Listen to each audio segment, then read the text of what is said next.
आमदार सुद्धा भीतीच्या छायेत आहेत का? तुम्ही म्हणतात की भीतीमुळे समोर येत नाही, मग आमदारांना सुद्धा या सगळ्या प्रकरणाची असं मी भीती काय आहे? म्हणत नाहीये की भीती आहे की नाही. मी म्हणते की हे जे प्रकरण आहे हे न्यायापर्यंत झालं पाहिजे आणि ह्या मुलांना सगळ्यांना माणसांना जे केलंय त्यांना फाशी भेटली पाहिजे. आणि आताच जे राजीनामाचं झालं ते एकदम योग्य,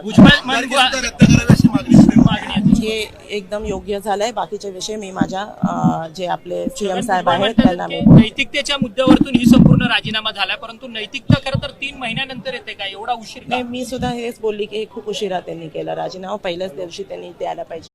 राजीनामा झालेला आहे. दादा पण